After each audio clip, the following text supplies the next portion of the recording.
بالشكل ده، يعني هو ده ان شاء الله باذن الله كل دعوات المصريين النهارده لفريق نادي الزمالك. نطير ايضا برضو لتونس، ولكن امبارح دي كواليس نادي الاهلي.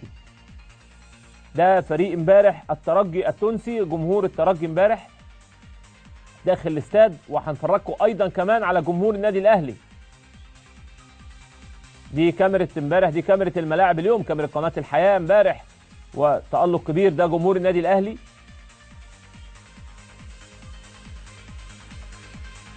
انا مش عارف الحقيقه ده جمهور النادي الاهلي ولا لا، ولكن امبارح يعني كان في امبارح 150 واحد من جمهور النادي الاهلي، ولكن اقدر اقول ان كان في التزام امبارح من جمهور النادي الاهلي وتعاون مع هشام العامر رئيس البعثه. ايضا برضو عايز اقول لكم حاجه، حتى منظر الشماريخ كان متبادل، يعني هنا ولع شماريخ هنا ولع، ما اقدرش اقول ليه وازاي والحكايه، خلاص غرامه هنا وغرامه هنا، هي بقى في ازمه ومشكله في قصه الشماريخ دي، انا ما بحبهاش على المستوى الشخصي، ولكن هم هناك يعني كان في عدد جمهور قليل من هنا ومن هنا، والاثنين ولعوا شماريخ، فالامور ماشيه. ايضا النهارده في حوالي 200 واحد او 150 واحد ايضا من جمهور نادي الزمالك هيكون موجود النهارده برضو في المدرجات.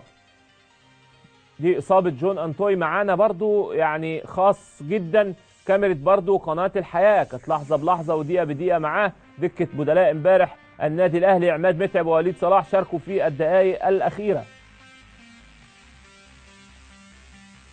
تألق امبارح الحقيقه بشكل كبير رمضان صبحي، وتألق ايضا بشكل كبير مؤمن زكريا، ولكن قدم امبارح اوراق اعتماده بشكل كبير جون انطوي. والناس امبارح عندها حاله اعجاب كبيره بايفونا، قالوا ان هو لعيب قوي، لعيب جامد، لعيب محتاج مساحات، محتاج التحامات، ولكن واضح ان النادي الاهلي جاي وبقوه، واضح ان النادي الاهلي صفقاته تعبر عن نفسها هذا الموسم. ايضا على الجانب الاخر نادي الزمالك النهارده هو على منظار الجميع، دعوات كل المصريين النهارده نادي الزمالك، كل المصريين النهارده بيقولوا يا رب نادي الزمالك.